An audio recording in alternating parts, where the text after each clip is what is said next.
Kyle, do you take Ashley to be your wife and to have and to hold, for better or for worse, for richer or for poorer, in sickness and in health, to love and to cherish from this day forward until death do you part? I do. That's loud and strong. Good.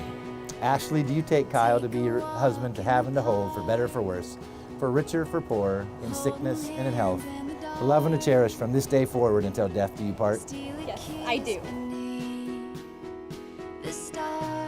Kyle's journey. It all started for Kyle and I. I first met him when I cut his cord. Teaching him to ride a bike, teaching him to play baseball, teaching him to drive, which he picked that up pretty quickly, fortunately for me. And then he entered his high school years, took to wrestling, played football all 4 years of high school, which was wonderful to watch. Especially his senior year, they went on to win the Washington State 4A championship. So that was nice. Kyle's growing up to be quite the young man. Then came Ashley. Before Ashley came along, he just kind of would sit in his room, curled up in a ball in the corner in the dark.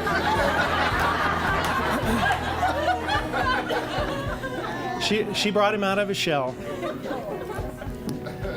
Got him motivated. Was continuing on with school, and they got out of the house and actually went out and experienced life together, and they've grown to love each other quite a lot.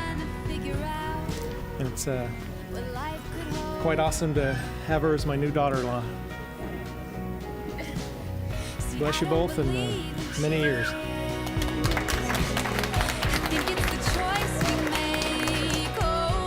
Ashley and I met in 8th grade. It was my first day at a new school, and I was really nervous, and I saw this little girl in a chair next to one that was open, and I sat by her, and she got talking to me, and I was just looking at her, and she had the biggest chubby-cheeked smile you would ever seen.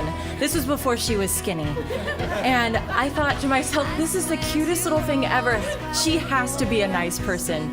We instantly became friends because it was 8th grade and we had like 2 classes together, so that makes you best friends in 8th grade. And we continued to play volleyball together and softball together. She was one of those friends that was always around, and anytime we could spend years apart, and we would come back together and we would still pick up where we just left off. About 2 years ago, Ashley and I discovered that we went to the same gym, and so that we started growing closer, and then she was like, I need you to meet my boyfriend, Kyle. And she was like, he has red hair.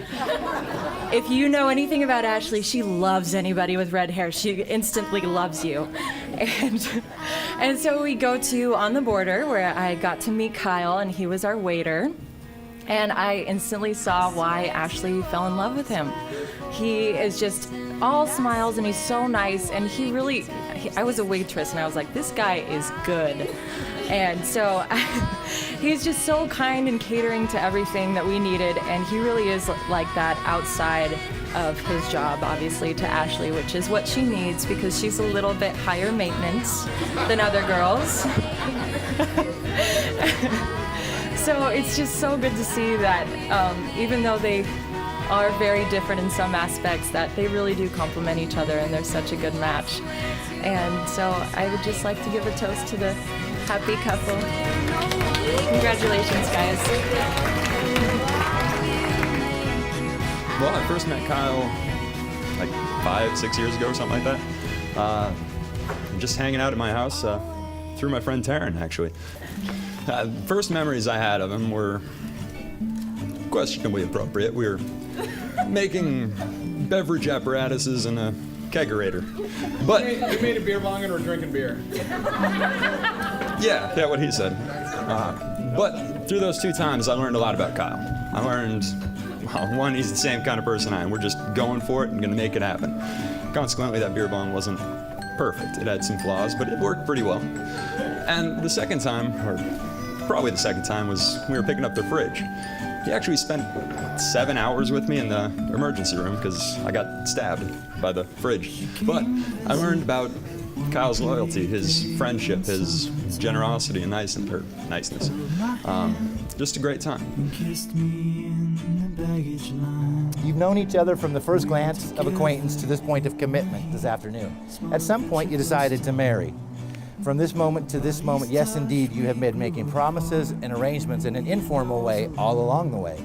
All those conversations that were held over riding in a car, over a meal, on the long walks, all those sentences that began with "when we're married" and continued with "I will, you will," all those late night talks, someday, somehow, all start this afternoon. And then when I finally met Ashley, which was actually about pretty close to the same time Kyle did, she was a little different than what I'd expected Kyle to be. Because if you know Kyle, he's the life of the party. Likes to have a really good time, and we have a pretty good time. Ashley's a little more reserved.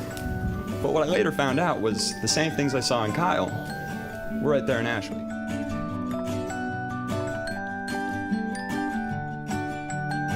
Just like opposites attracting and balance is always the best, I think it's a wonderful relationship, and I couldn't have asked for a better pair.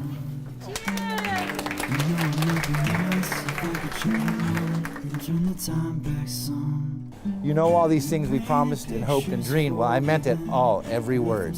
Look at one another and remember this moment in time. Before this moment, you've been many things to one another: an acquaintance, a friend, a companion, dancing partner, and even a teacher, for you've learned much from one another in the past 2 years. From that first kind of bad date to this last great date. Now you say a few words that take you across a threshold of life, and things will never quite be the same between you. For after these vows, you shall say to the world and your friends, "This is my husband, this is my wife." I'm going to go ahead and introduce to you Mr. and Mrs. Kyle Smith.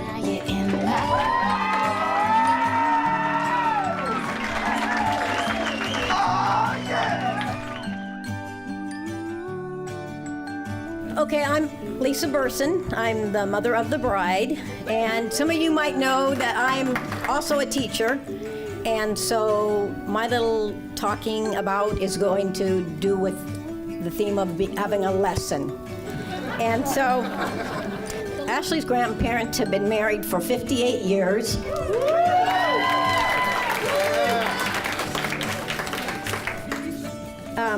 And thinking about Mom and Dad being married for so long, we were talking about some music that I was saying, well, what did you guys listen to back in the 50s?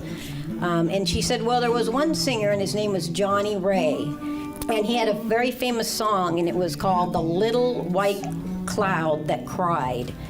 And it says, "Have faith in all kinds of weather, for the sun will always shine. Now do your best to always remember the dark clouds pass with time."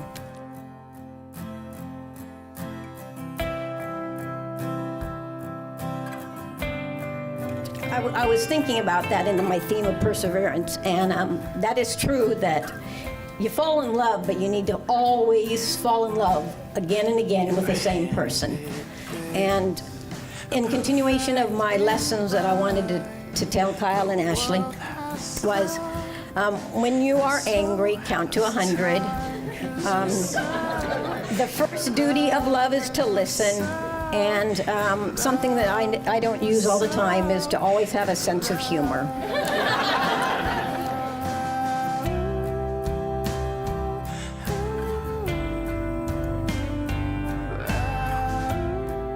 Because you've exchanged your vows, because you've exchanged these symbols of your faithfulness, I do therefore, by the authority given me, pronounce you lawfully married husband and wife. Guess what? You can kiss your bride.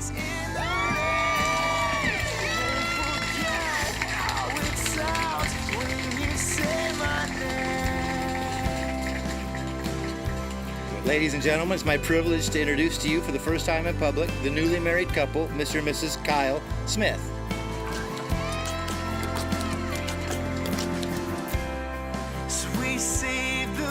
And when I was looking on the internet trying to figure out, what I should say, because that's where people find those things out nowadays, I came across this saying, and I thought it was really good for Kyle and Ashley. And it says a good marriage is at least 80% good luck in finding the right person, which Ashley found Kyle, and Kyle found Ashley, and the rest is trusting each other.